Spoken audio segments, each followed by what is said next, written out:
Good morning. My name is Anita Day, my pronouns are she, her, and I'm Chair of Eastern North Herts Teaching NHS Trust. I'd like to welcome you today to this meeting of our board in public on Wednesday the 13th of May 2026. Particular welcome and thanks to members of the board who are attending here, any guests that we will have, which we later, and indeed any members of our staff, patients or the community generally who may be watching us via YouTube, either live or later. We have a packed agenda as always, so without further ado, I'm going to move into that agenda. First things in terms of declarations of interest. Obviously our standard ones are on the website, but can I ask if any board colleagues have any particular items on the agenda today for which they want to declare a specific interest? No, thank you very much. Moving on then to apologies for absence, and we have received apologies today from David Buckle, one of our non-executive directors, from Zoe Aslanpour, another of our non-executive directors, and indeed from Diana Skeet, another non-executive director, all of which have got are able to join us today. We do have, as always, a patient story coming up, but for reasons of confidentiality, we will be pausing recording now, having that part of the agenda, and then we will be rejoining for the rest of the agenda once that item is finished. I hope you will bear with us, and I look forward to you joining us shortly. Thank you.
welcome back to our meeting of the Trust Board in public.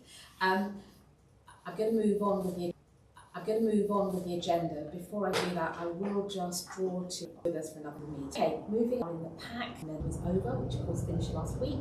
But we could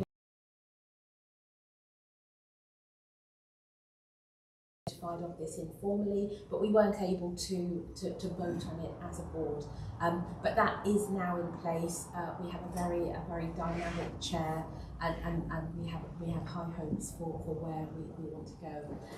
Our current target is £5 million, and the idea will be that this will be money that can be used to enrich the environment that we will be providing for the children and young people in the unit. Can I ask please for board ratification of that chair's action? I'll be happy with that. Thank you very much. Moving on then, Adam. Thank you very much, Chair. Some kind of positive highlights as we reflect on the end of the year really for the Trust. Although ironically the first thing I'm going to mention is going to feel a bit dated. So board members will be aware that every quarter now we are given a ranking and a league table is produced of trust across the country, and we have, between the last board meeting and this, we've received the Q3 ratings and have been published. Once again, it's great to know that we are the highest rated acute trust in the east of England, and 21st overall in the NHS. And frustratingly, we are the very highest trust in segment 2, narrowly missing out on segment 1, which would be a nice further step forward. So obviously, and we'll talk about later in the meeting, there is more to do as always, but it's nice to be seen and held in that regard in the national league tables. Those what's called the oversight framework is updated each year, and there'll be some new measures coming in, and so we'll have one more quarter based on this framework, and then there'll be a new framework into next year. Largely the same, but with a few new measures as that process is refined. We continue to be really busy in the hospital, and despite that recognition and where we stand on our national targets, we are having to be really busy in terms of meeting the demand comes through the front door.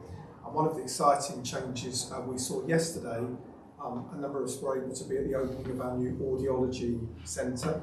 Audiology is an area we know we have had some particular pressure on waiting time for both children and adults, linked to the quality of the state, linked to some of the national focus on audiology and concerns about those services. And I have to say, I was personally blown away, not just by the amazing facilities that we've been able to open, but the vision and the enthusiasm of the staff, and a real sense of, we believe audiology will not only reduce those waiting times, but we really create a centre of excellence here at East and North Hart. So congratulations to all of those involved, both from the service and Kevin's estates team, who the service were very quick to compliment for the way they designed something that's quite beautiful and very much focused about cutting edge care. There's some developments around quality. One I've drawn out here is our new swarm approach. This is something that actually at Virginia Mason, our improvement partner, is very much part of their early story, in the sense of if there is an incident and something goes wrong, how quickly can you bring people around to understand what that incident looks like in as much real time as possible. So we've had a number of people trained in that, and it will be good to see over time the impact that has in terms of responding and learning from incidents. Anita's already touched on some of the good news we've had around capital investment. We're very mindful that the NHS finances remain in an extremely tight position, and we have a huge productivity ask across the NHS, but despite that, we've been lucky in securing not just money for the new children's centre, but also being able to develop further our renal dialysis work, home dialysis, so we have more people trained at home, some new scanners, what will be cutting edge scanners, allowing us to get more patients through, and generally some other areas of investment in upgrading our facilities, so most welcome. And I think it seems at the moment we're able to open a new facility almost on a weekly basis with upgrades around the organisation, so it's feeling very positive in that regard.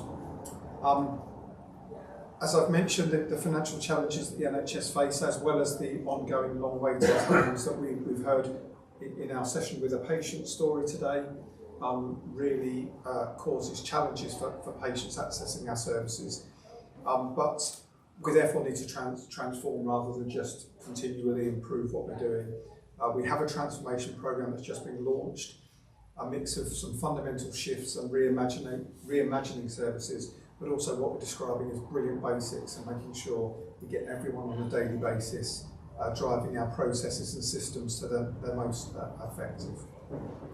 As seems to be a feature of my report in these meetings, I can't really keep up with the amount of staff who are being nominated for national awards and external recognition, and I'm not going to go through all of them here, but a couple of bits I just wanted to draw out. One is that the NHS have launched new, what they're calling NHS Excellence Awards, and across a range, I think it's 9 categories, or is it 10? Yeah, 9 or 10 categories. Each region selected the regional winners, and they're now going into a national awards that will be presented at the beginning of next month. We are the only trust in the region that have had 2 teams successfully win the regional award, and actually only a handful of trusts nationally that have had more than one. So real congratulations to the teams that have set out here in terms of those that have been nominated. And some of those innovations have also brought local media attention, with national media outlets coming to see some of the genuine innovative work that we're seeing. But finally, I just wanted to touch on the fact that, as Anita has already mentioned, it's my last meeting here before I move to take up the same role at Mid and South Essex Foundation Trust next month. It's not a decision I've taken lightly. I actually assumed I'd be retiring from here in a few years' time. But as people know, it's my local hospital, and there's been a real pull for me to try and make a difference where my family and friends, and increasingly no doubt me, will be receiving care. But part of that inspiration is just seeing the staff here so committed to what they do. And even walking to the meeting, I was stopped by a member of staff wanting to wish me well, and it just came across in that conversation how passionate they were about the difference they can make for their local population. So I will take that with me, as well as a huge amount of learning from people around this room and from the staff I interact with on a daily basis. So on a personal level, thank you for the support the board has given me, and to the wider organisation community for the support they've given me in leading through this period. So thank you. Thank you, Adam. Any questions or comments for Adam on his report? No? Thank you. Let's move on then, and the first thing we have for approval is the whistleblowing policy. Sorry, I'm going to speak a little louder because there's a bit of background noise, and I'm not sure if that's going to affect the recording, but perhaps others can also speak up a little bit. It's a whistleblowing policy. I'm going to hand over to Penny. Thank you, Anita. So I'm Penny St. Martin, the Chief People Officer. I've never really had a problem with volume, so you can tell me if I'm too loud, so hopefully people can hear me. Just by way of context to this paper, prior to the development of the policy, we didn't have a clear and separate articulation of whistleblowing in the trust and what colleagues needed to do should they wanted to blow the whistle. We also didn't have a clear articulation of those of us that are often in receipt of whistleblower allegations. So we thought it was a good idea to call something out separately and to create some certainty. So this paper, I think, looks to do 3 things, or the policy looks to do 3 things. The first is outlining a clear commitment and a statement of intent and encouragement, if you like, for staff to raise genuine concerns about wrongdoing. And we, as a board, heard earlier about a really compelling and moving story of where things perhaps weren't going right, and so it's absolutely critical that we allow people a number of avenues to raise issues that perhaps aren't going as expected, and we're looking to do that in this policy. The second thing is to create some clarity. In the back of the policy there are 2 flowcharts. One is for those who want to raise a whistleblow, what do they do, who do they go to? And the other is, if you're in receipt of a whistleblow, what do you do then? And it outlines the action and also the timeframes that should be taken. And the third thing it does is give some examples of what does fall within the whistleblowing policy, which is in the public interest, and those that fall potentially within some more personal policies, grievance, freedom to speak up as an example. So hopefully contained in a relatively short policy, we've identified the areas of need, and we've sought to provide clarity around those. It's had quite a lot of input and engagement from a wide range of stakeholders, which has been really helpful actually, because you can get very much in your own space and see it from your own perspective. So that's been super useful. And we've discussed it at our Trust Partnership, which is our staff side meeting, and also at the People and Culture Committee. And it's one of those policies that's brought here because whistleblowing does need the approval of the board. And before I stop, what I will say is that engagement and input from colleagues has actually led to some further changes. So the policy that was uploaded is not material, but the policy that was uploaded has changed already. And I think Stuart's just going to take us through a summary of what those changes are. Thank you, Stuart. Indeed. So there are a couple of nuanced changes. So in the roles and responsibilities, the roles of the board, people and audit committees has now been set out. And I was asked by the audit committee chair just to look at it from the lens of managing conflicts of interest and from counter fraud. So I've added a couple of sections. So one saying anybody who is dealing with a whistleblowing inquiry must declare any conflict of interest. That's in section 3. In section 4, I've also added that before carrying out an investigation, that they must contact the local counter fraud specialist to make sure that it's not compromising any counter fraud investigations that might have criminal investigation perspectives. And then very lastly, in false and malicious allegations section, it already said that malicious allegations may be treated as disciplinary matters in line with the anti-bribery policy. I've added or civil or criminal proceedings. Thank you for that. So as Penny has already outlined, this has had significant scrutiny already and by executive and non-executive colleagues, and has had lots of feedback. We need to ratify this to make it a formal policy of our trust. Can I get your agreement to doing that? Can I ask one? Oh, sorry, apologies. Question, Richard. A question mark. My name is Richard Oostrom. I'm exec for the trust. I think it's a really good document and it fills a gap. It mentions some form of regular reporting on concerns, and I was wondering, is there an idea about frequency and shape of that? Yeah. So that's a really good point actually. So we have a case management system. We're going to kind of hold the data on that case management system, which is already confidential. At the People and Culture Committee, we provide a dashboard, and it covers a number of different things, triangulated data sets.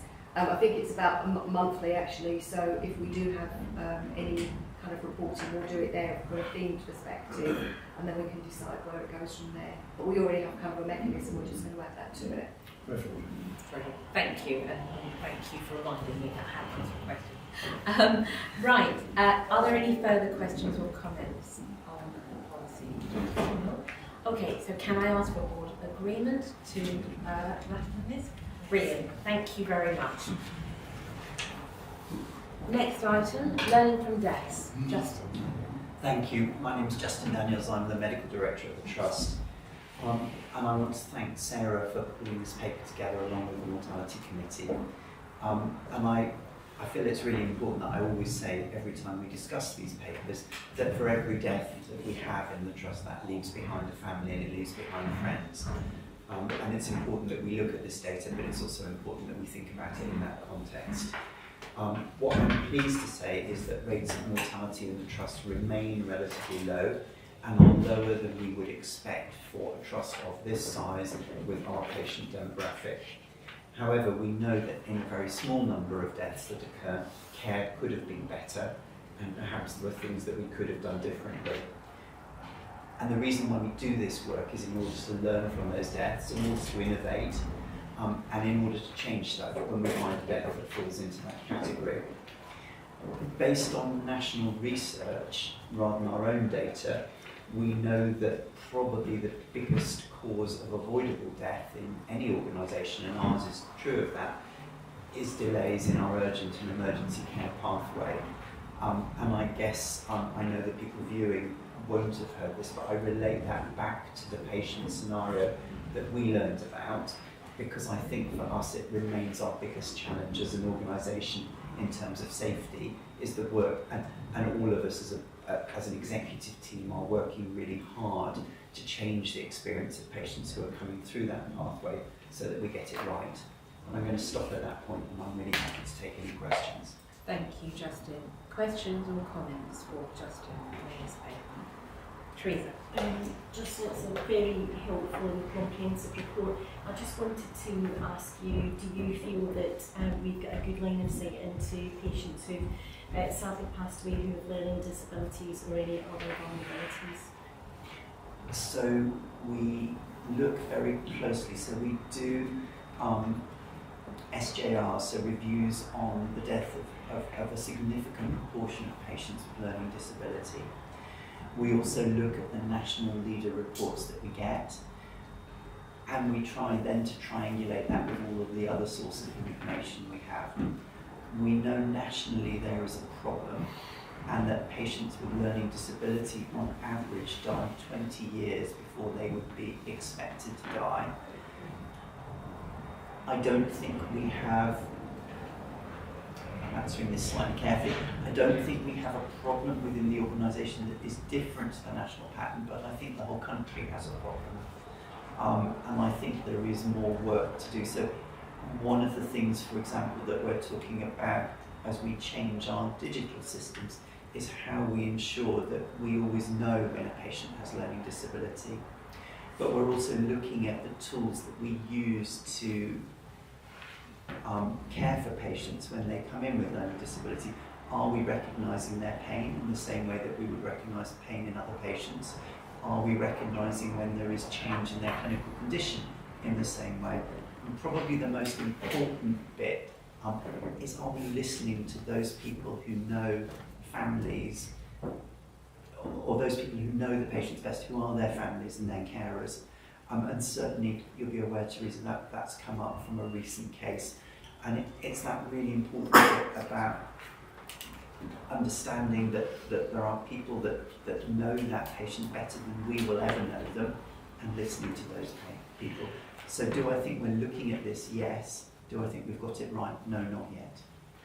Thank you. Karen.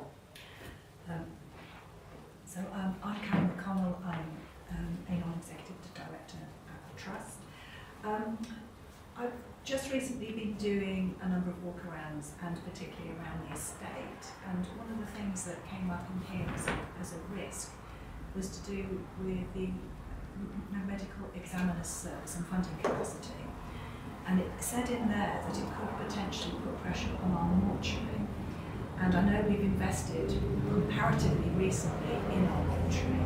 So the question is, do we actually already have evidence of it putting pressure on our mortuary? And do we have capacity going forwards? And looking at Justin, but I'm also looking at Karen as well. Shall I go first? So the issue is around time for the medical examiners to make assessments. And in theory, that could cause a problem for mortuary capacity if that was delayed. We do not have a problem as of today, and we haven't had a problem over the last period of time. The Trust has invested in additional mortuary space, which we're not needing to use at present. So I think it's unlikely that we will have a problem unless things deteriorated with the ability of the medical examiners to make their assessment. I'm almost more worried about the impact on families, because if medical examiners are not able to do their work in a timely way, actually that impacts on families' ability to move forward with funerals and cremations for their relatives. And that almost to me is a bigger concern than this. At the moment, as you know, they've taken on all of the community deaths, and there are more patients that die in the community than die in hospital. And it's getting that balance of staffing right and making sure those processes are right.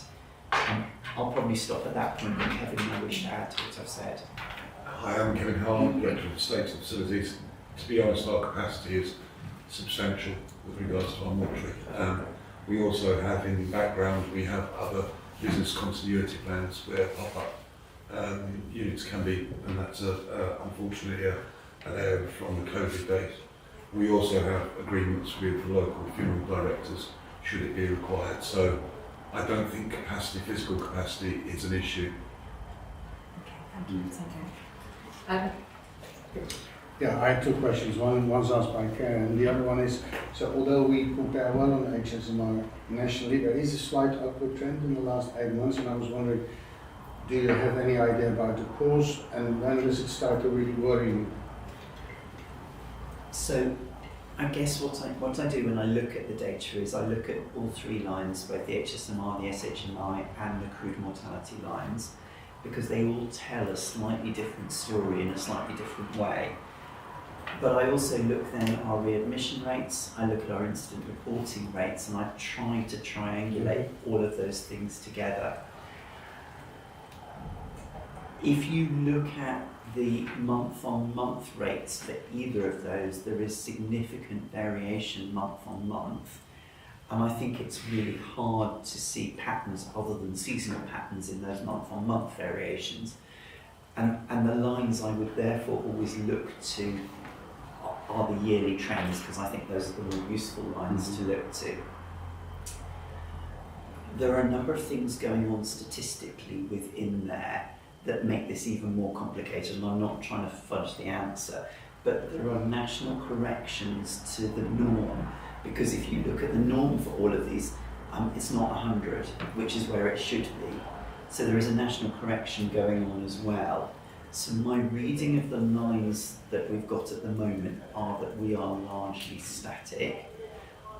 That's not to say I don't think there could be changes in the future.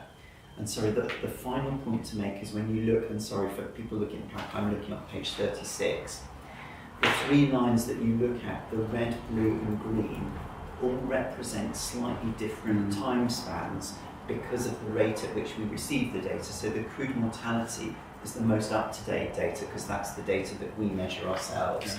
Whereas the other two lines, because of the corrections, are more complicated. So at the moment, I don't see anything in that overly concerns me, but it's something I look at very carefully. And I get to see the figures going slightly further forward than the board does, because I'm asked on a monthly basis, on a 3-monthly basis, to check the SHMI data that's coming out of the Department for Health. So I see this a little bit further into the future than you do. And I don't see any concerns or significant changes in those rates at the moment. I don't know if that's enough of an answer, but I'm really happy to catch up offline and go through some more of the background data. Neil. Just on the health inequalities and deprivation, obviously we don't have anything in there around race when it comes to health inequalities. And I know I've raised this before, but it would be great if we could at least start to capture that in those specialties where we know there's been a lot of work demonstrating that it can have an adverse effect on our mortality. So for me, it would, no surprise, maternity would be one where I think actually we need to start already having to measure that as a national indicator. So I was just wondering if there's a possibility for that to start to come through. I could do a half-hour answer on this. I'm going to try not to, but please stop me if I go on for too long. We have a health equity group. Within the new ICB contract, there is a demand that the health equity group concentrates on priorities that are in the core 20+5, so the interventions that will make the most difference to the most deprived part of the population that we serve. One of those talks, well, actually two of those are significant in this area. One talks about our recording of ethnicity and the need to improve that in order that we can then give meaningful data. And we're further along that pathway with some organisations, but we're not as far along it as we need to be. So that's bit one, we have to collect the data. It also talks about cohort care for patients who are at higher risk in pregnancy. And again, that's something that we are looking at as a group that is complicated and complex. To pick up specifically the maternity point, I've been talking to a number of other trusts to see how people are doing this, because it's really difficult, because thankfully the number of maternal deaths in the UK is extremely low. It is significantly higher if you come from a BAME background, but because the number overall is so low, you cannot pick up that difference within individual organisations. And again, I'm really happy to meet offline, and I know you are a better statistician than I am. But what a lot of trusts are struggling with is, how do you devise a way of displaying that data in a meaningful way when the numbers contributing to it are so very small? So we do not expect to see maternal deaths in our population, and therefore how do you produce a way of measuring that is meaningful and shows how you are doing as an organisation when the overall number you expect to see is so low? But perhaps we could catch up afterwards and think some more.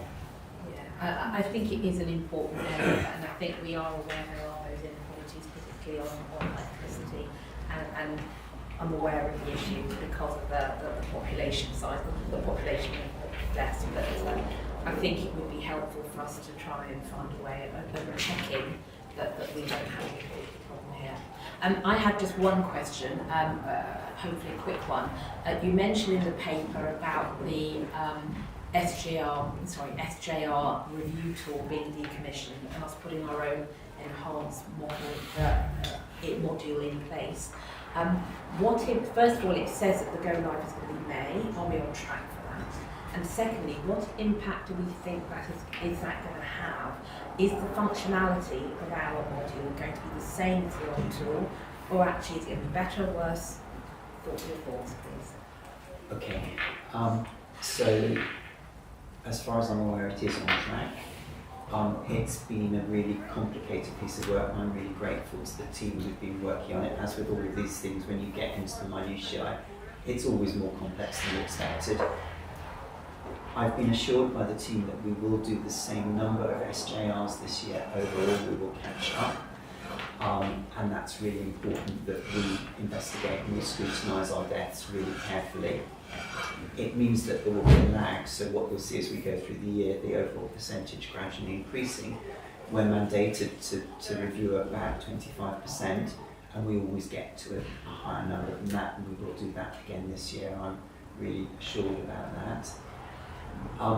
We will ask largely the same questions as the tool asks, but the fact that we're now doing it on Enhance, which is our system that we use for all of our governance, means that we can then triangulate that data, and we have far more ability to investigate that data and to use it to look at other stuff that we are interested in as an organisation. So although the questions will be the same, the way that we use the data over time will become far more powerful. Thank you. If there are no other questions for this paper, now this is for assurance and it has been proposed as substantial. How do we feel? Are we comfortable with substantial? Would we like to make a change to that assurance rating? Thoughts? That's good. You're happy? Happy? I'm getting nods. We will therefore accept the rating of substantial. Thank you very much. Right, I propose that we have a short break. We've been going for a little while. If we could have a 10-minute break and start again promptly at 11 o'clock, please. Thank you very much.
now on item 11, the annual review of standing orders, e-reservation, delegation and standing financial instructions.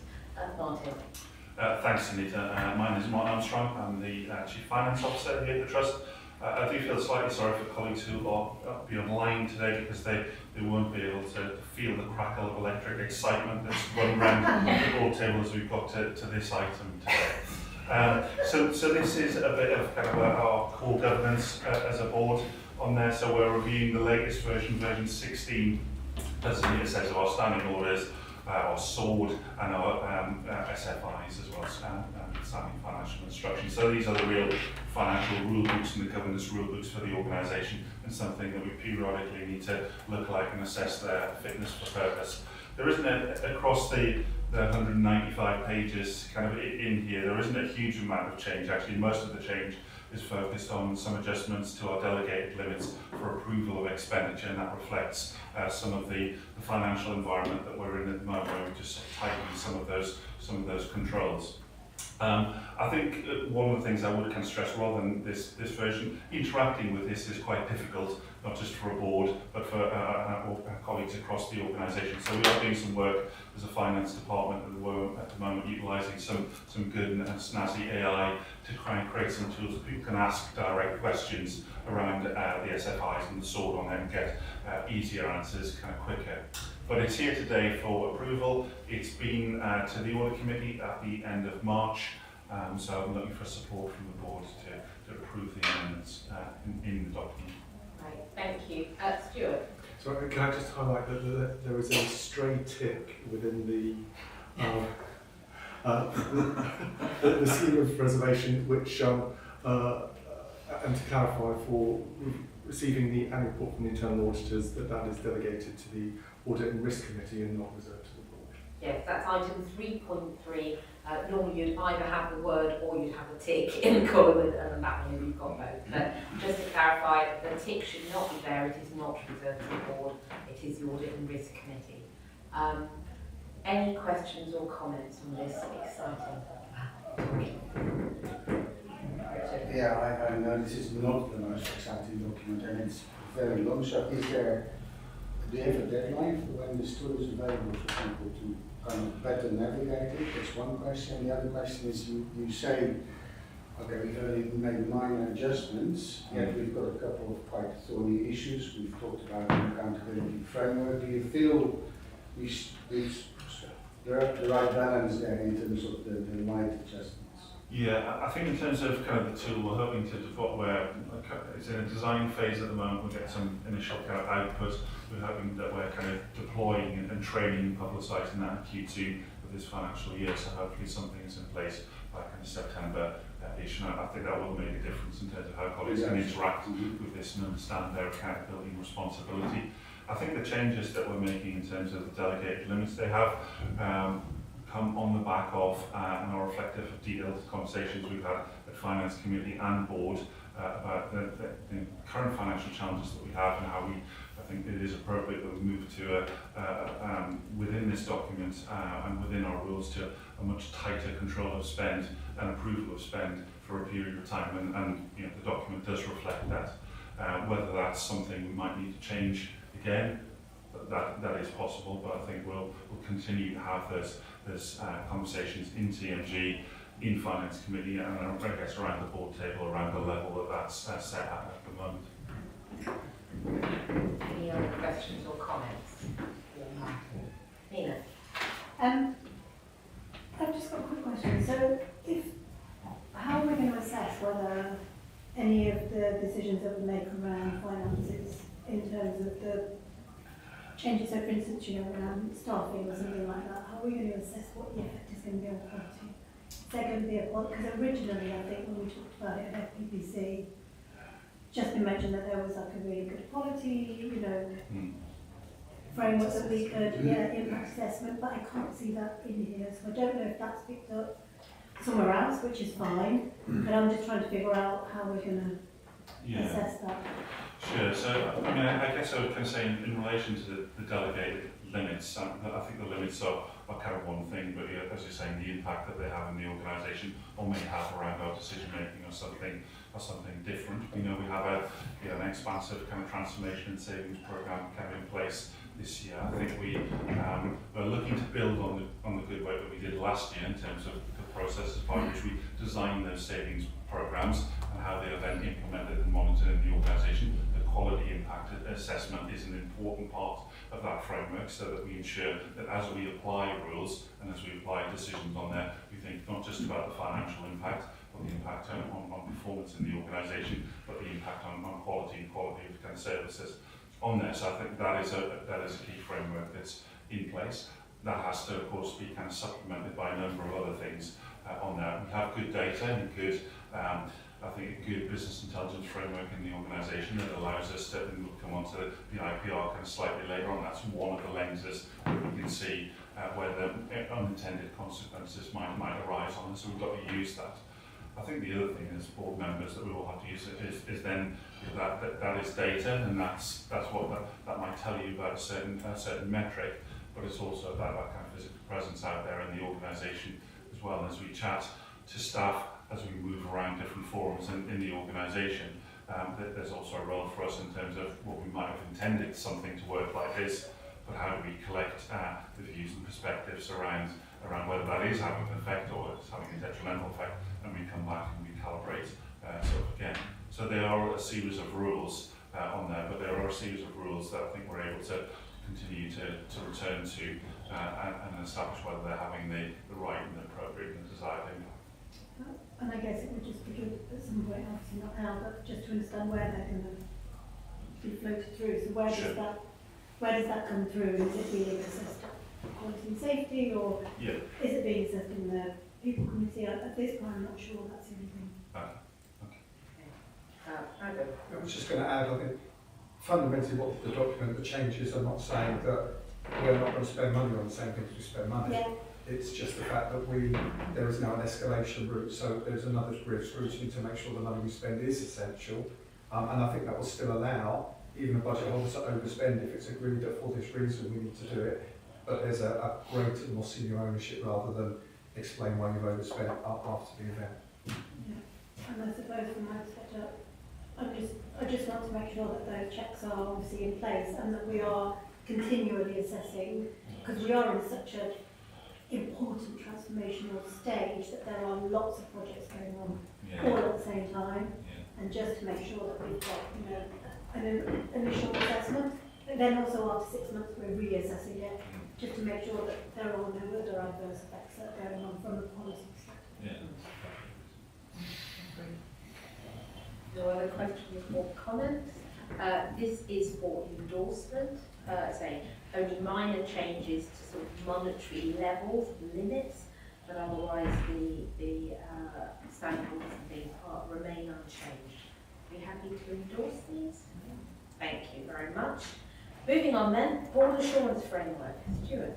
Thank you. So Stuart Dawson, Head of Corporate Governance. So the purpose of this paper is to agree the top strategic risks for 2026-27, and following 2 robust horizon scanning sessions with board members seeking approval of the proposed risks. So before moving or seeking approval, it's asking, are there any suggested amendments or improvements to the risks as set out? And secondly, confirmation that the proposed committee and executive leads are the correct ones. So taking those in order, are there any suggested amendments or improvements? Yes, just for audience benefit, the board as a whole have been discussing these for some time. Where we got to is a point where we're sort of trying to agree the final wordsmithing, as it were, of the things that we have identified. But it is possible there is something we've missed, and which is why it's important it comes here for our review and comments.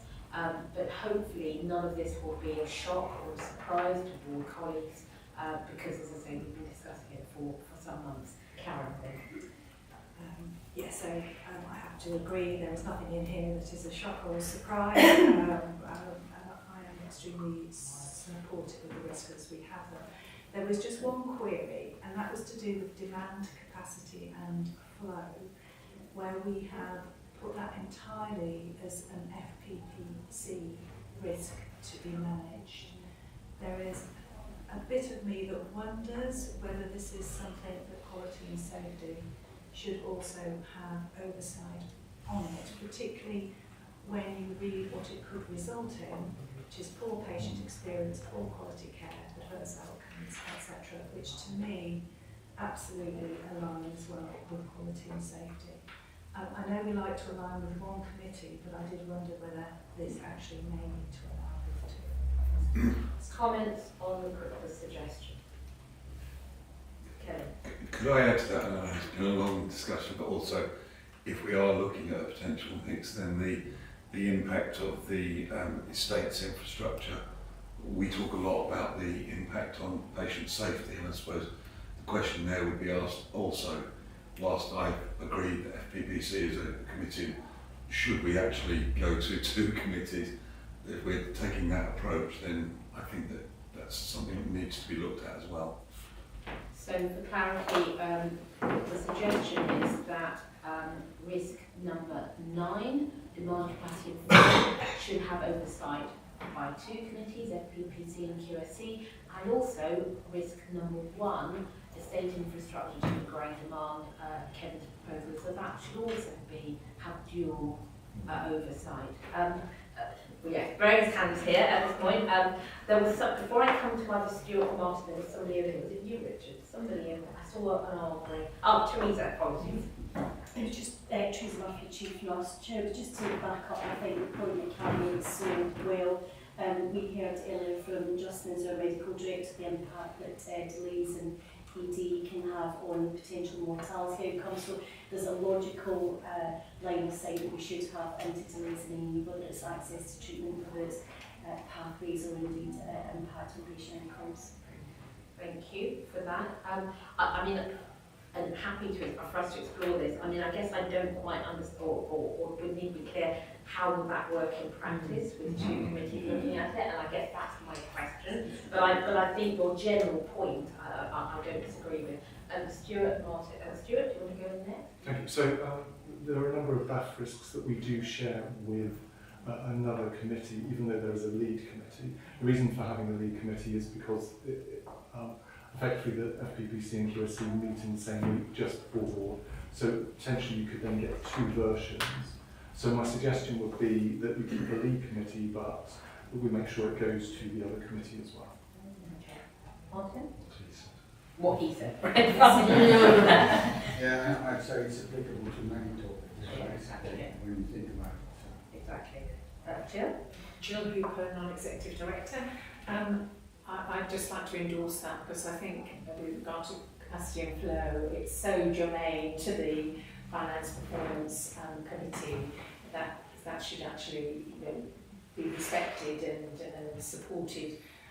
My expectation for the Quality and Safety Committee would be that the expertise of that committee would be focusing on the effectiveness of the clinical governance arrangements in the organisation, to mitigate, measure, address the risks as they emerge associated with that. And that's the contribution that Quality and Safety uniquely would be offering to that, and hence the dialogue between the two committees is so important, but I think it's germane to finance and performance.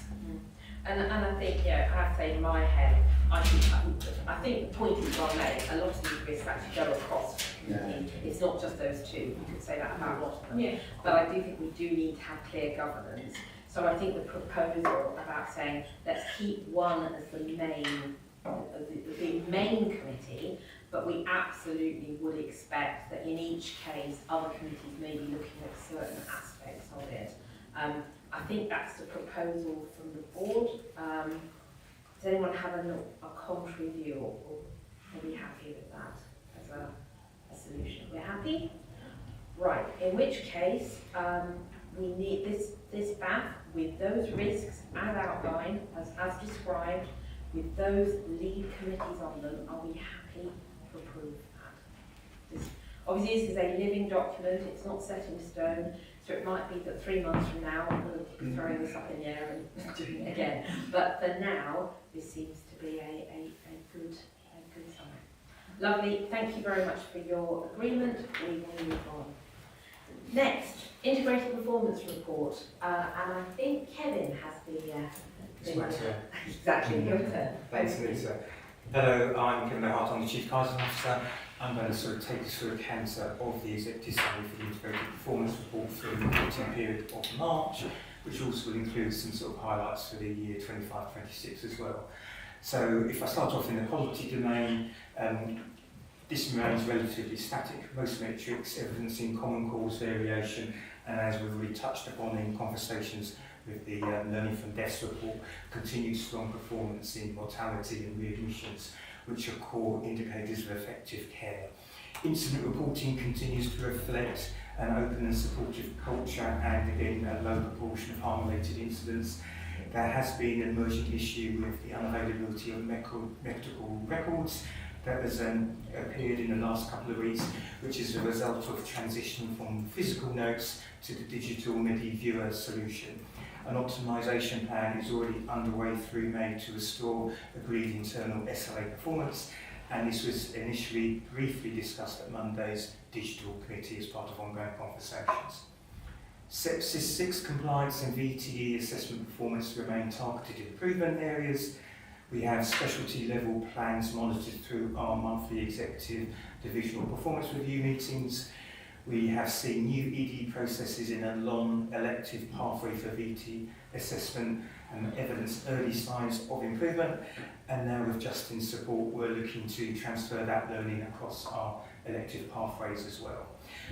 Patient experience feedback remains positive. Overall satisfaction levels are above 95%, though complaints and PALS themes increasingly reflect appointment delays, communication and access concerns are ongoing problems, and these issues form some of the core drivers for the transformation programme that we've previously referenced throughout the board meeting today.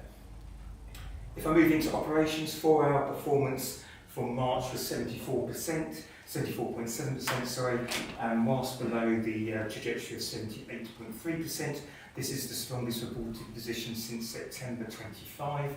And it's noteworthy that the Trust was identified last month in the Health Service Journal as the 7th most improved Trust year on year, with a 6% improvement in ED 4-hour performance. 18-week performance reached 69.1% at the end of March, exceeding the national 5% improvement target. And teams also delivered the additional Q4 5% stretch commitment, maintaining the Trust in the upper quartile performance.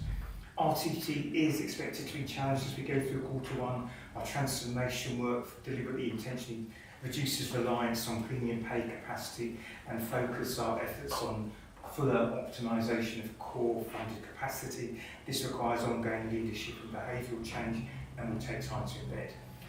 Cancer standards achieved 2 of 3 operational targets in the latest February reporting period, reflecting our strong ongoing national performance in this area.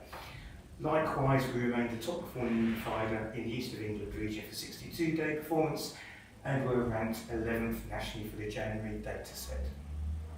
However, diagnostics and community paediatrics remains major operational risks due to workforce constraints, rising demands, imaging capacity and neurodiversity pathway pressures that we've discussed previously at both committees and board.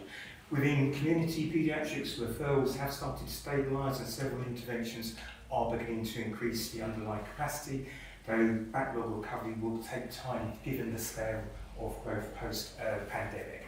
SPC charts for community paediatrics are beginning to show early signs for the first time in years of reductions in those wait times, which is reflecting changes in the last couple of months to our single point of access and triage model. There are a range of other actions to improve wider diagnostic rates, including extending outsourcing capacity, capital investment to replace ageing scanners, and rota optimisation to increase 7-day services. And ongoing plans and performance are picked up in the FPPC Chair's report that I'll come on to shortly. Finance is a domain that requires careful sort of thought and reflection in understanding the real messages that underpin that. Primarily, the Trust delivered a reported 5 million surplus at year end, though the caveat there is this remains heavily dependent on a series of non-recurrent measures, a 4.9% deficit support funding and extensive balance sheet flexibilities, which inherently masks a material underlying run rate deficit position that goes into the current financial year that we are in. The most significant financial risk remains SIP under delivery. Last year we had a 16.5 million shortfall, so 1/3 of our planned savings remained unidentified throughout the course of the year. And whilst conversion of the identified savings into delivery did improve year on year, the risks were further exaggerated and increased because of workforce cost pressures and divisional overspends. Productivity remains a major concern. It's something that we've talked about over the years at the board, as we have consistently been a national upper quartile performer against all areas, but this trend has changed during 25-26, and despite ongoing significant workforce growth, this did not translate into the equivalent operational gains, particularly across theatres, across beds and temporary staffing usage, and this has adversely impacted on our productivity levels against the national benchmark, and is a major focus of the transformation programme for 26-27. Finally, people, workforce indicators remain broadly stable, turnover, vacancy rates improving or remaining below target. Bank and agency, however, spend remains above target overall, though this reflects greater reliance on bank staffing over agency usage. Workforce cost pressures remain significant as substantive whole-time equivalent growth has not yet yielded the proportional reduction that we would have hoped and planned to see in our temporary staffing usage and expenditure. We have had a refreshed vacancy panel review process to go through those processes. That has had a limited impact to date. An external review has been commissioned to identify opportunities moving forward. In parallel with this work, our new transformation director has been meeting divisions to review vacancies, sick plans, and the affordability of posts within budgets. Activity to improve statutory and mandatory training compliance has been encouraging, though stronger compliance discipline will be required in the months ahead, given the limited overall progress that we've seen to date. Sickness absence remains above the 4% target of 5%, where we have some hotspot areas where stress and mental health continue to be leading drivers. A deep dive is planned for next week's Finance and Performance Committee, which will go through in more detail, looking additionally at sickness absence and maternity cover areas that remain creating cost pressures in both 25-26 and moving into 26-27. The sickness absence trends reinforce the need for sustained focus on leadership, wellbeing, workforce and workload support, and we have a range of existing and new initiatives that are in play to support teams in better decision making and better understanding and responding to the root causes that sit behind that. I think finally I'll probably just reflect that service redesign will continue as part of our transformation requirements, and changing ways of working will at times prove challenging for individuals and teams, and whilst that will be managed as supportively as possible, this may inadvertently adversely affect some staff workforce metrics in the medium to short term. And at that stage I'll pause and hand back to yourself, Rita. Thank you. Kevin, questions or comments for Kevin or for any executive on the report? Adam? So firstly, Kevin, I think you've done a really nice job of highlighting various interdependence across these quadrants.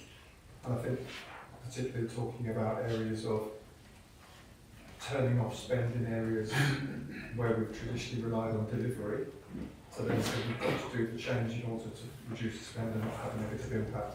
And I think your last point is very valid, where we are making some of the changes. We've seen in a number of areas, you referenced one or two, where because staff are going through a change process, either sickness levels are going up or performance is going down. I just wanted to make two specific points, one's a point, one's a question, just for absolute clarity for the board. When Kevin describes the 5 million surplus and the national deficit funding, the background to this is that trusts that were in receipt of national deficit funding, if they weren't on plan, had that removed during the year, and then that was redistributed. So we didn't receive deficit funding because of a deficit. It was being reallocated to trusts with an expectation you would deliver a surplus to offset the deficits in other places. So our underlying performance or target, which was a break even, was the figure we achieved if it wasn't for that adjustment, with all the caveats that Kevin's shared. And the question is for Teresa actually. Teresa, on the sepsis 6, particularly around ED, as has been said, this has just been kind of stuck. But actually when you look at the detail, if it wasn't for urine measurement, we'd be delivering almost 100% across all of the other measures. What would we need to do to shift the dial on that, or is it particularly complicated because it feels that the overall bundle we're under-delivering, but with that one measure we could suddenly be actually extremely well performing? Yeah, a great question actually, Adam, just making chief things. You touched on this earlier, in fact, we were talking about this earlier, weren't we, Joe? It's interesting, in a digital world, the one thing that's quite helpful to have at the end of a patient's bed is a set of paper notes, including a fluid balance chart. Doesn't that seem ridiculous? And I'm sure Mark would have you on that. But we do know that if you have a fluid balance chart attached to a set of observations, they're much more likely to be used. That's a reality. Even if the patient hasn't passed urine or hasn't had any bone fluids or any IV fluids, just to record that is really important. It'll give you an idea of the status of that patient's recording. So we need to get better at digitally recording. Everything is on the system in ED, and it's just making sure that that's accurately managed.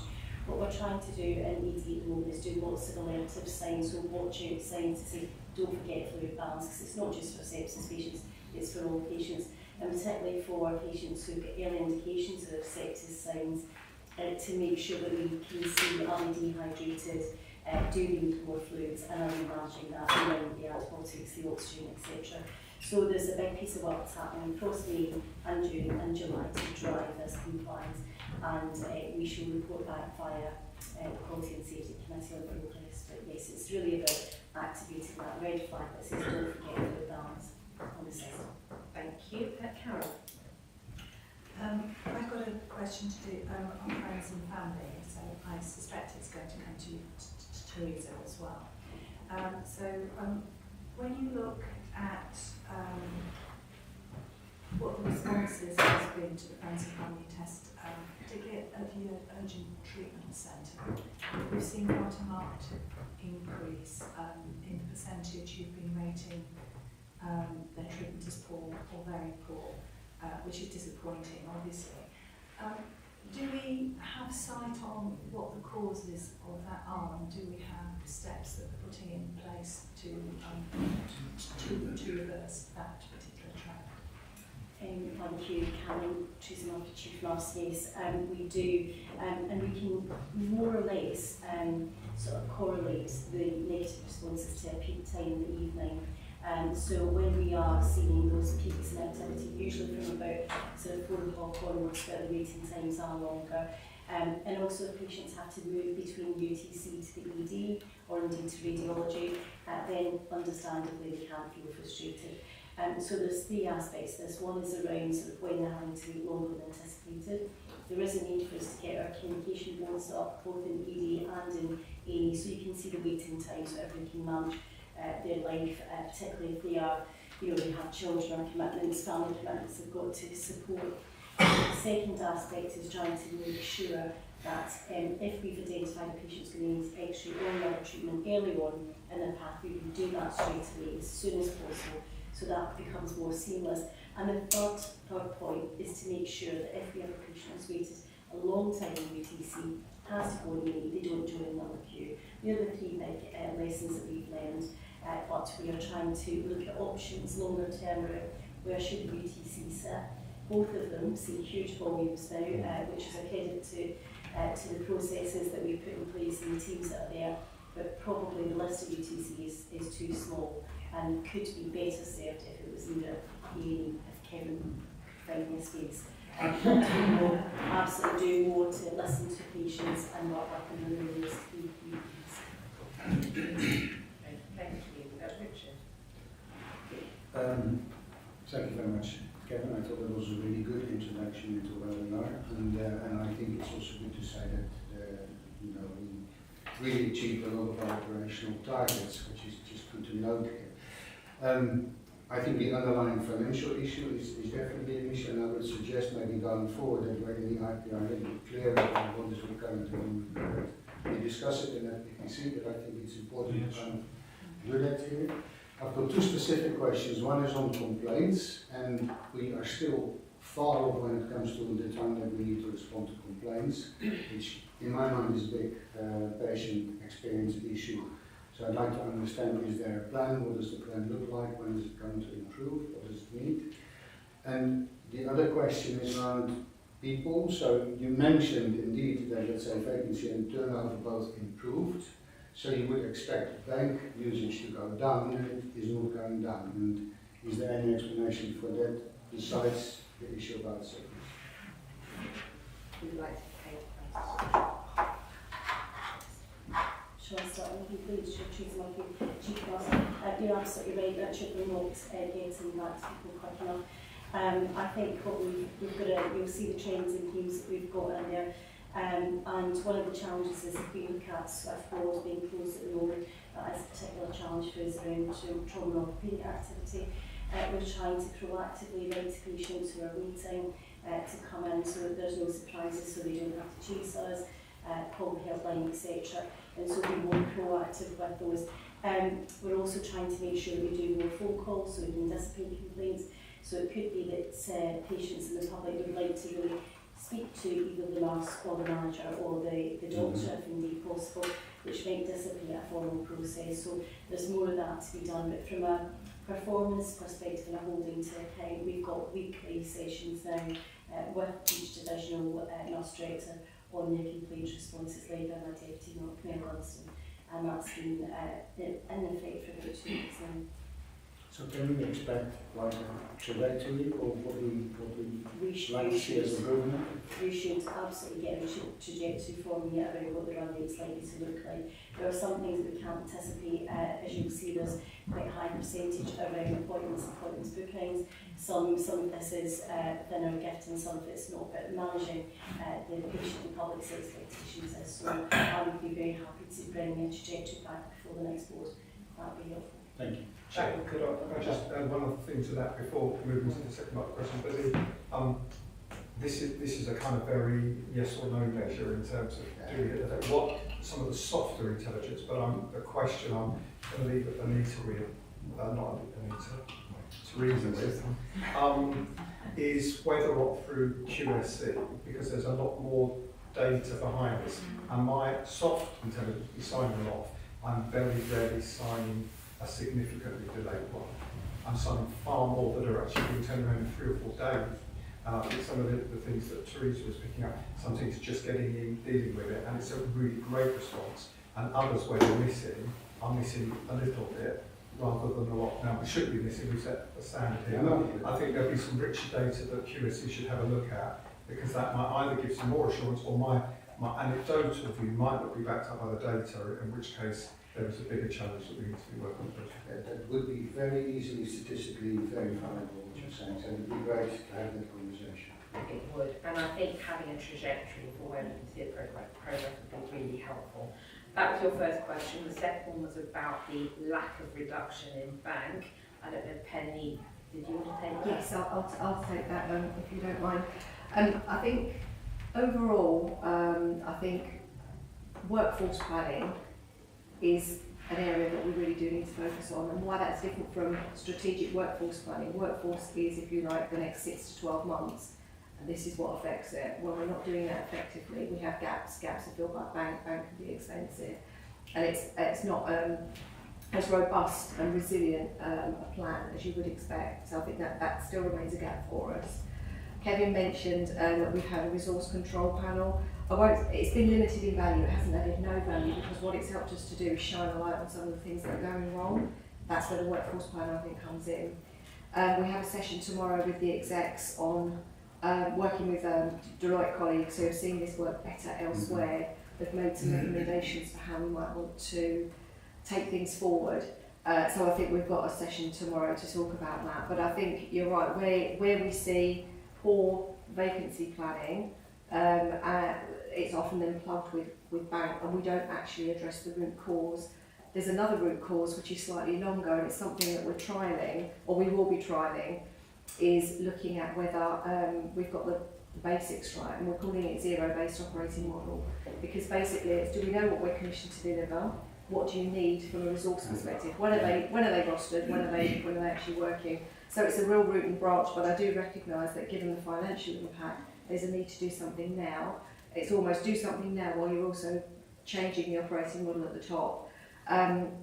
Some of the things that we'll be talking about tomorrow is a far greater scrutiny on budgets. So where we sign off bank at the moment, we could just say if you've run out of money, then the answer is no. You need to redesign your services very, very quickly in order to mitigate that.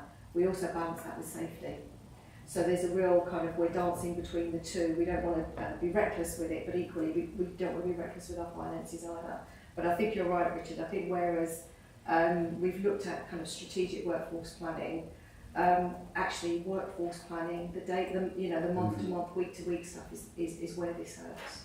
And it's what we need to do better at that. Okay, and so what you're saying is this is going to be addressed as one of the work streams in the transformation program? Absolutely, yeah. Workforce is one of those, yeah.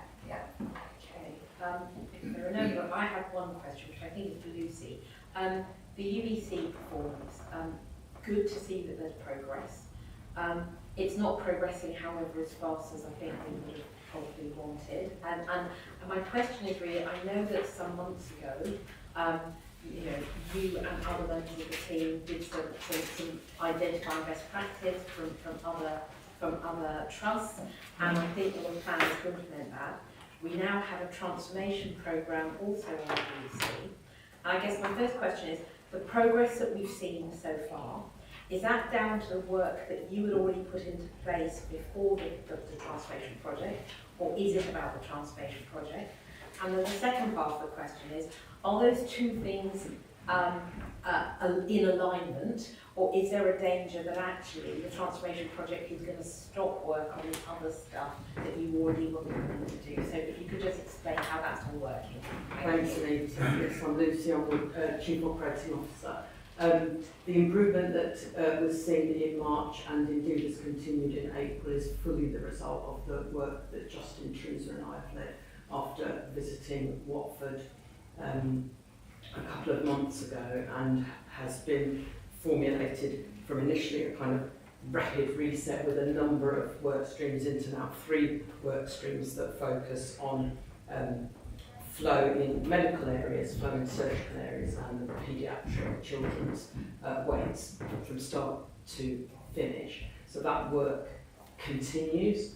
We have very regular touch points, all of that. Deloitte have helpfully come and reviewed the work plan, the way that the work stream's operating, have said we're working on all the right things. They will be able to add some more outside expertise to what we should, what does better really look like, and I hope to how fast we can get there from their wider experience across working in this area in multiple organisations. And the feedback they gave me yesterday was actually we want to slim down the focus now to the kind of smaller number of things that will really make an impact. So they absolutely are, one has segued into the other, and it was very gratifying to hear that Deloitte felt we were absolutely on the line.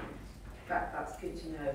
And so we will hopefully get some sort of timeline for, because obviously I know we had an initial target of 78, but really others are managing 80, 85%, sort of type levels. So do you think that as a result of this work we will get a trajectory that will get us to the place where we want to be? Yeah. Okay, and so we should see that. And the other focus interdigitated with it is to achieve some cost out at the same time as improving our performance. So they've come with more ideas about how you do both at the same time. Brilliant, thank you. we have no further questions. Thank you. I don't think we have. We're going to get back to just the discussion. We've now, in the remaining 20 minutes, we've got to get through a significant number of committee reports. So if we can take papers I've read and just, as it were, top them up or bring things to people's attention. Putting the order that they're in, quality and safety, Jill, in major persons. Thank you. You have here the March highlight report, and I would just pick out one thing in light of the previous discussions from that report with regard to sepsis, actually, as that was raised earlier. And there were some discussions and proposals put to the March committee to consider different ways of measuring that performance and reporting on that going forward. That was not supported. The emphasis was very much asked to remain on seeking to focus attention on improving the outstanding areas, but it's interesting that issue came up today as discussing. Do you want me to say something about the April? So the April meeting, I think there were a couple of things maybe. We had impressively substantial assurance presented to us on how we manage and our controlled drugs usage and administration, which was excellent. And we asked, picking up again the point that you made, Lena, about health inequalities and moving that agenda on. We had a conversation seeking some more detailed information on our priorities for addressing health inequalities within the pathways and specialties that we provide, rather moving from the strategic picture. So we hope to have that conversation too.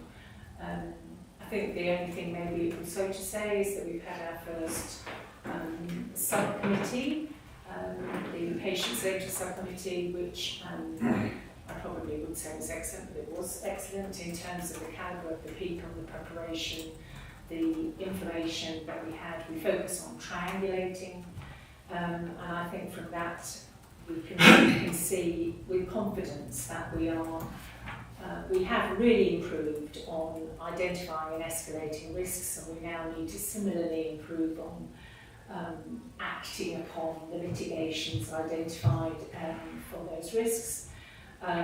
We have some excellent examples of clinical governance arrangements in divisions, but there is some significant variation. So that is going to focus our attention over the couple of months to focus on those areas of variation.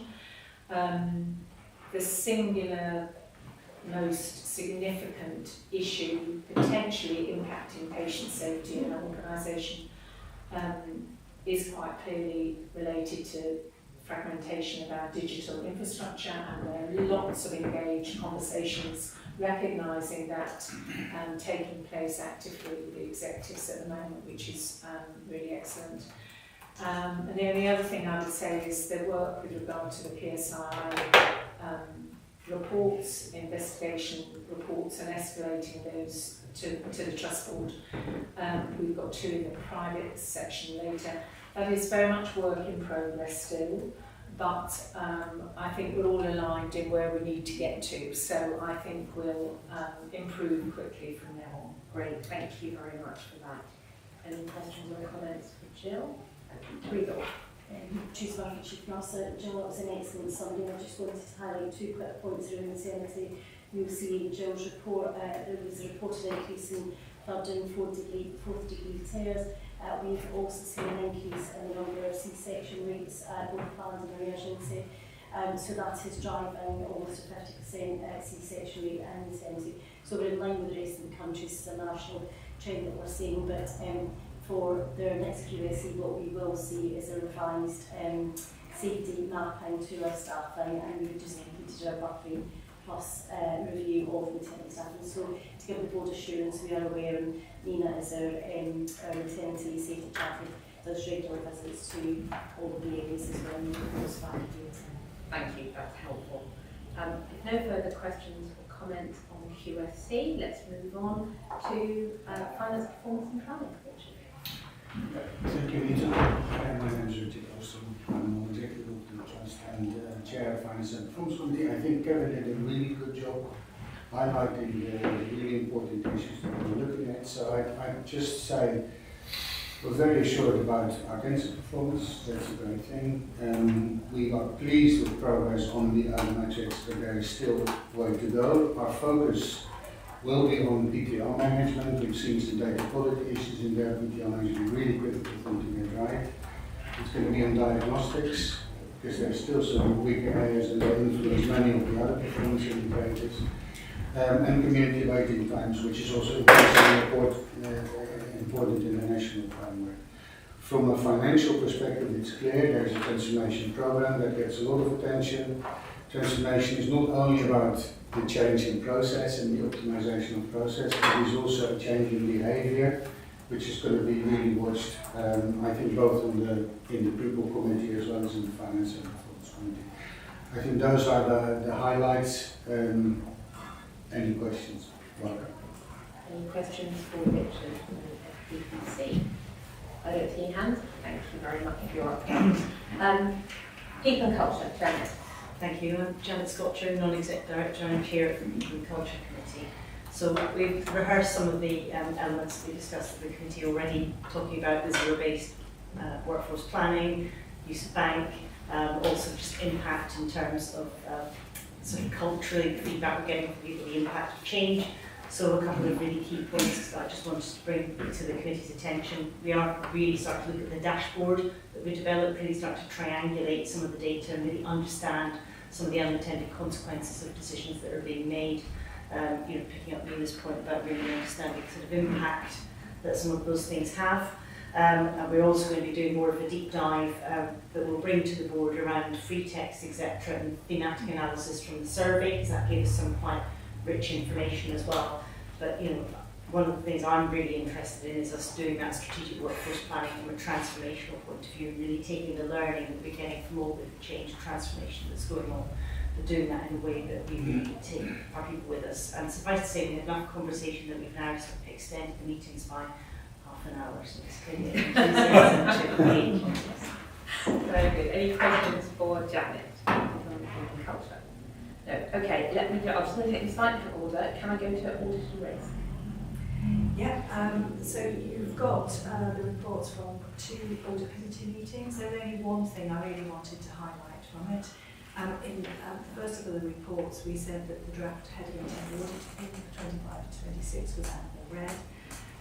Since we have the draft opinion, I'm pleased to say that we have now moved to a positive assurance, which basically says we do have an effective framework for risk management, governance and internal control. The reason for that, which I think it's important to highlight, is that since the draft was actually prepared, we've had a number of reports which have given reasonable assurance. These have covered things like risk management, change management and divisional governance. So that has had a positive effect. The other item that has had a positive effect is the speed at which the organisation has implemented key recommendations in the reports that we got earlier in the year. A number of those had a considerable number of recommendations and important recommendations in them. But everybody who received those reports has moved well and quickly to implement the changes that needed to happen and to communicate those changes through to internal audits so that they could actually vouch that they were effective. So it's been a really good team effort and also has shown really good improvement across the organisation in that way. But of course we still have room to grow, room to improve, and I'm sure we will continue to do so. The other comment that I got was that the external audit, of course, is in progress, but there are no issues that are arising from that at the moment. But of course, it's very early stages, but we'll keep you informed. Thank you, Karen. Any questions for Karen? Audit and risk? No, thank you. Right, let's go to digital committee. Thanks, Anita. So digital, there's a report in the pack, but we also had a meeting earlier in the week, so maybe just go into the current actual status. The challenge with our EPR system is not that we've not chosen the right system, it's implemented multiple times, but it needs to be modified to the UK and NHS situation.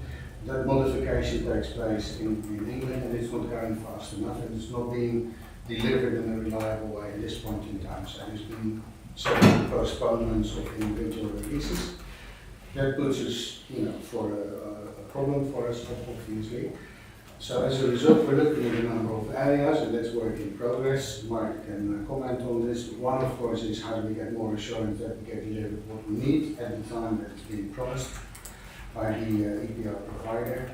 The second one is, well, there's lots of risks, as Jill has mentioned, that relate to our digital situation and the EPR.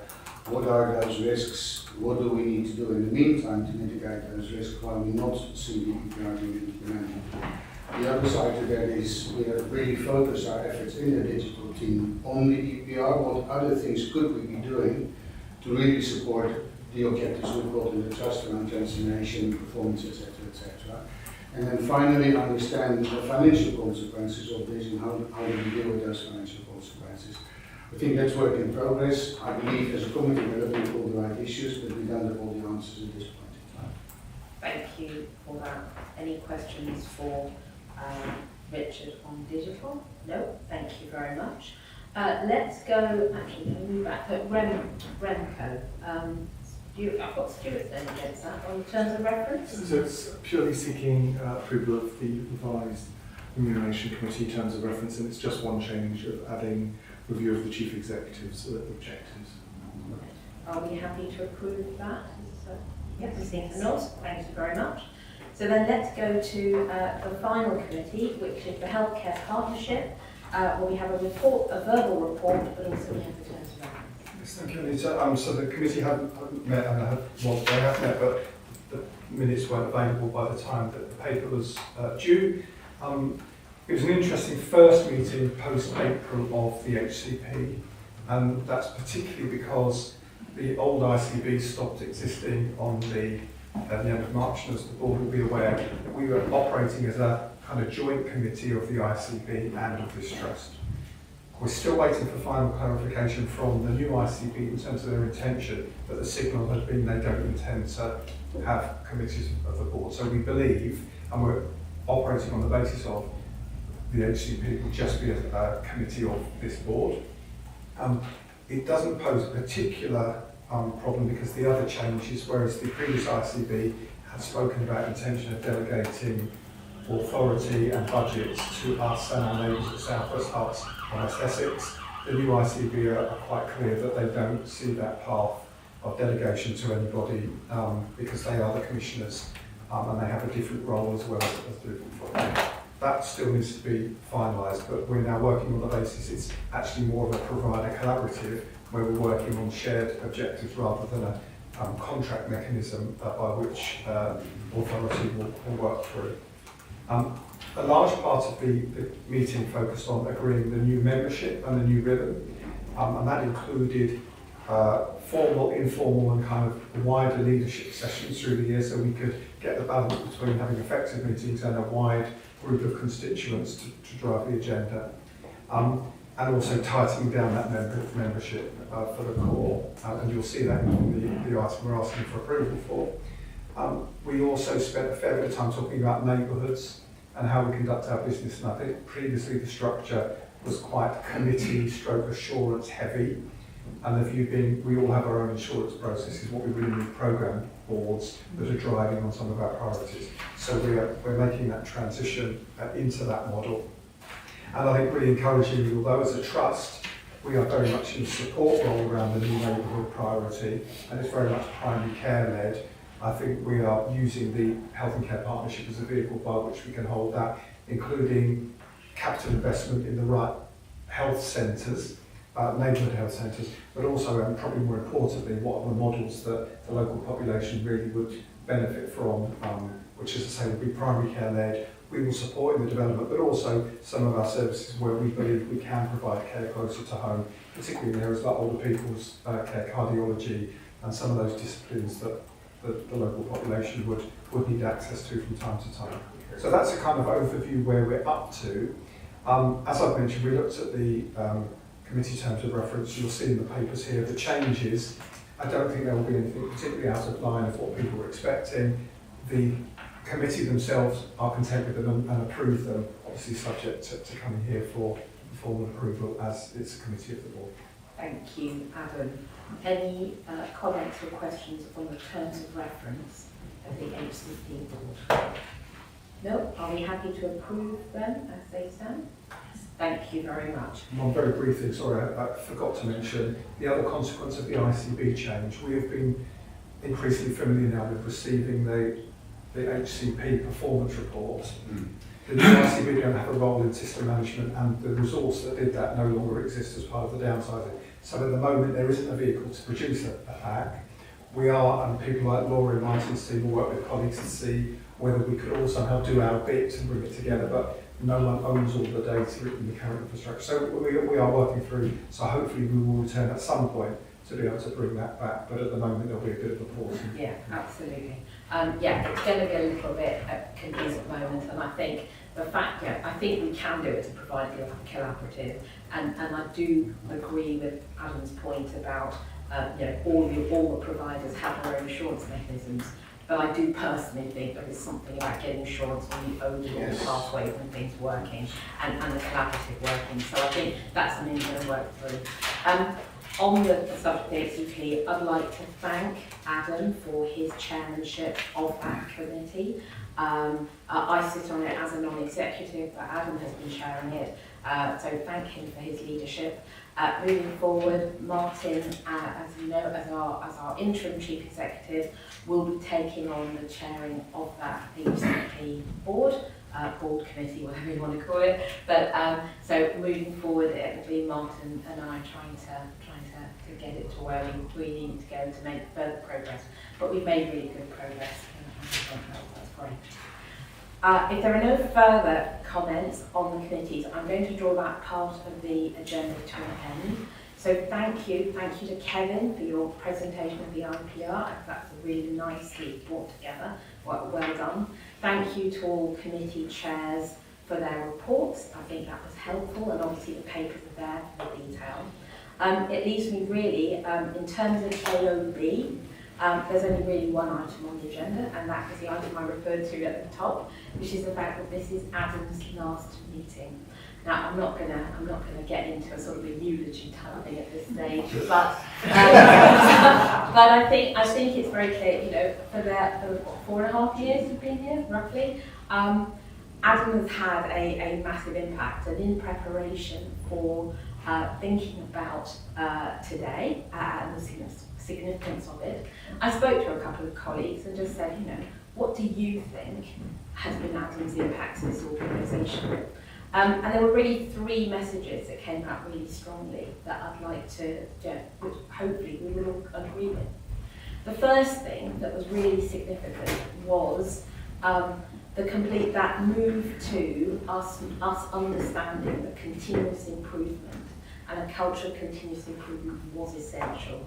That's about the relationship with Virginia Mason, of course, but it was also about embedding it in the organisation of the production system, and also understanding when sort of the full bells and whistles was the right thing to do, but when sometimes you have to get a bit down and dirty to get things done too.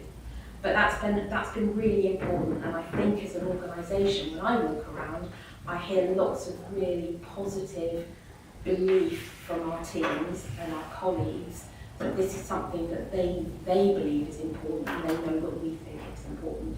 So I think that's a really big thing. The second thing that I heard about, which I completely agree, was about actually our engagement with our partners in the system. When I came in 2.5 years ago, I very much got the sense we were seen as a bit outsiders, a bit people that like to play, I won't say play with ourselves, but you know what I mean, not play with others terribly well. And that we were a little bit isolationist. And I think certainly over 2.5 years, I've been aware of it, but I think that the progress started before that too. This idea of actually being seen as collaborative, being seen as trusted partners by not only Region and the ICB, but by our colleagues in system. And I'd say the particular one for me is the relationships that we're building with primary care. That's something, as I talk to colleagues, chairs, fellow chairs around the country, we're really doing something quite special there. That's not something others do. And I think Adam's leadership was really important for all of that. So I think that's the second thing that I would highlight. And the third thing, because I would like threes, is it's going back to culture, but it's a slightly different thing. It's about the fact that what people speak to is that we have a culture where we are genuinely supportive of, and our people believe we are open, but we want to hear, be free to speak up or whatever, we want to hear about concerns, and that we will take those concerns seriously. And there's a real feeling of that empowerment journey, which of course is past the continuous improvement, but actually goes wider even than that. And there's a real sense that we've made some real progress there. Does that mean we always get it right? No, of course it doesn't. We always can do better. But actually the progress that you have led has been really, really instrumental, I believe, in the progress we've made in our performance over the time you've been here. You've changed this organisation. We'll be grateful for the work you've done here.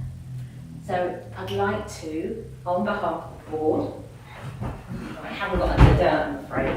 It's just a little present on behalf of the board. Knowing that you once said to me that you'd much rather have chocolate than flowers. On behalf of the board and on behalf of the organisation, Adam, thank you. Thank you.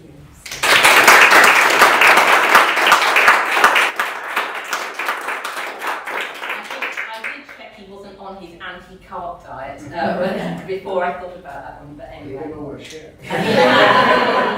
chance. Anyway, thank you. This brings this meeting of the board in public to an end. For colleagues that have a further meeting, that will start at 12:30, please. But thank you to those of us that have joined us online, and I will finish the broadcast now. Thank you. Bye-bye.